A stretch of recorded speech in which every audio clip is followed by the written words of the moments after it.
everybody! In today's tutorial, I am going to be showing you how to paint watercolor floral monograms in Procreate.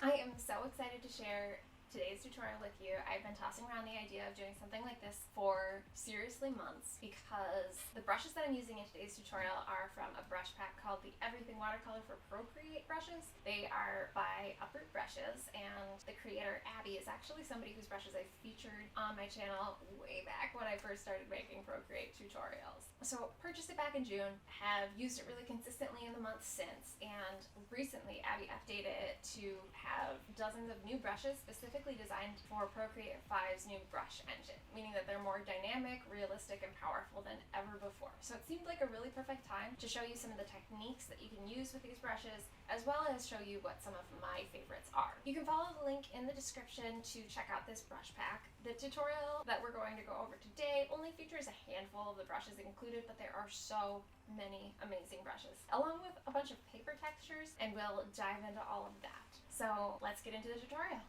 So this pack comes with a pre-made canvas, which is what I'm going to be painting in.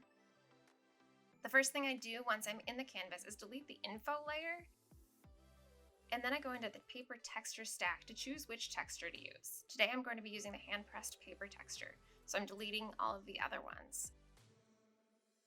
And then I am going to add a few more painting layers in by duplicating the existing ones. So now to add a letter, go into the Actions panel here by tapping on this wrench, and then add text. This immediately adds a text box to the canvas and brings up this keyboard. So first I'm going to type in the letter that I want to create the monogram with. For this I'm going to do an A, and then I'm going to tap this Edit Style button. On the left side here I can scroll to choose a different font. Since this is something that I'm going to be adding florals to, I really want a classic bold font, so I'm going to be using Times New Roman. And then I can adjust the size here in this panel, but also on the canvas while the letter is selected. Now I am going to turn down the opacity on the letter layer, and then I'm going to select a different layer to paint in. For the watercolor fill of this letter, I'm using the soft and damp brush, which has a really great texture and this darker outer edge. I'm painting over the entire shape of the letter, layering in several brush strokes for some variation.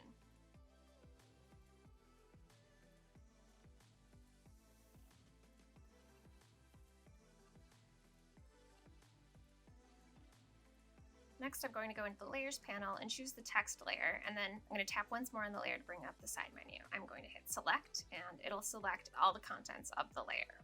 On this bottom bar, I'm going to tap Invert, which will invert the selection, and then going back into my Layers panel, I'm going to select the watercolor layer, and then tap the selection arrow, and then I'm going to drag the selection off of the canvas. So now I can hide my original text layer, and then I have this watercolor letter. Now I can begin to paint the embellishments. So I'm going to start working in a new layer, and for this I'm going to choose this soft orange color, and I'm going to start with my favorite brush in the entire pack, which is the Japanese Scratch Ink wet brush. There are two versions of this brush, but with the wet version, each separate stroke has some slight color variation. This makes me feel like I'm painting with real paint colors that I've mixed together, and the water is diluting and changing the color slightly with each stroke. I'm starting out here by painting some flowers next to the letter, drawing each petal as a separate stroke to get the color difference. This is going to be a little grouping, so I'm going to use a couple different colors to paint with. I really want the structure of the letter to contrast with more abstract florals, so I'm not making these too detailed. I am blending a little bit between the different strokes using the messy mixer brush and the smudge tool. And this is a smudge brush that has a really nice amount of texture to match the texture in the Japanese scratching brush.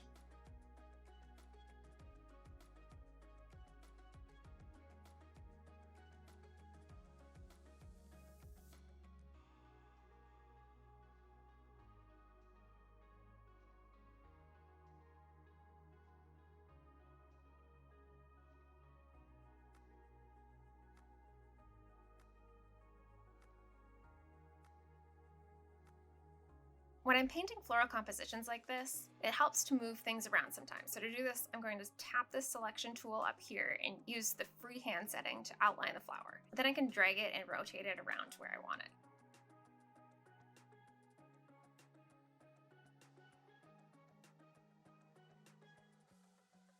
My next step is to start painting over the letter itself. So I'm going to lower the layer opacity of the letter. I'll change this back at the end. So then I am going to work on a new empty layer to paint some greenery. And for this, I'm going to be using this dark green and the Japanese scratch ink brush. This one doesn't have the color variation, so it's going to work better for the consistency that I want with the stems and the leaves.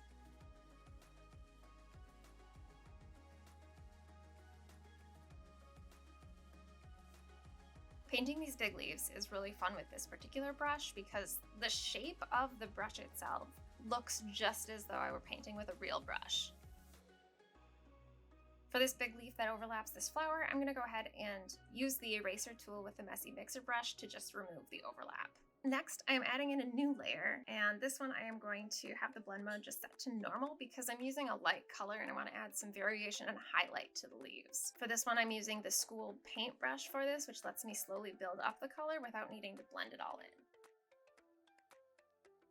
Keeping the blend mode set at normal allows the light color to really stand on its own without the other layers blending and passing through.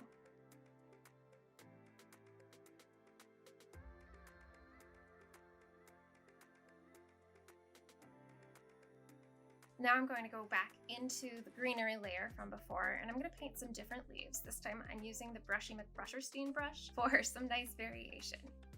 This one has a lot of texture, and I liked using it for this lighter green, which really allows the texture to stand out.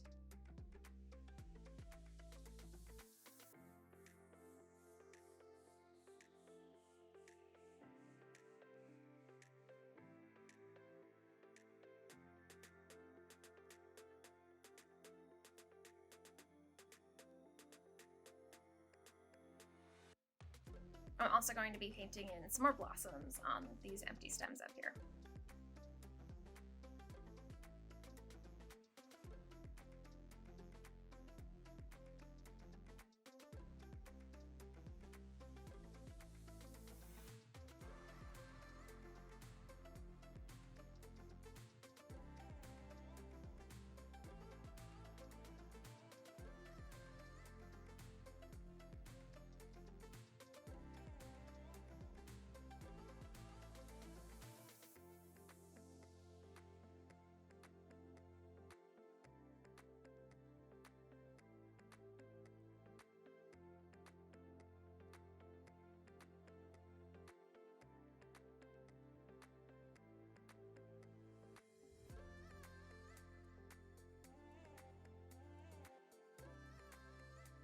Now I've brought the layer that has the letter on it up to full opacity, and I erased any areas where the florals overlapped with the letter.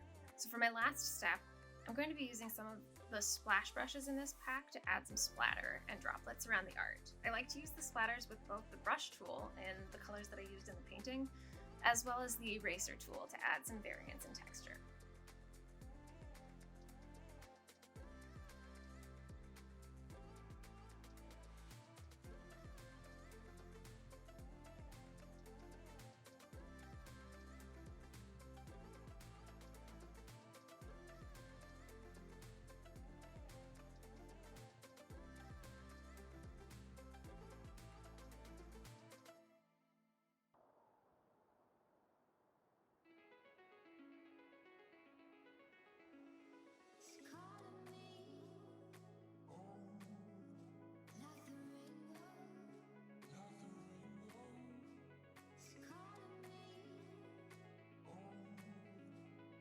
Thank you so much for watching. I hope this was helpful. Hopefully you learned something. If you want to get the brushes and the paper texture that I used in this video, you can follow the link in the description for the Everything Watercolor for Procreate brush pack from Uproot brushes. Leave any questions that you might have in the comments below.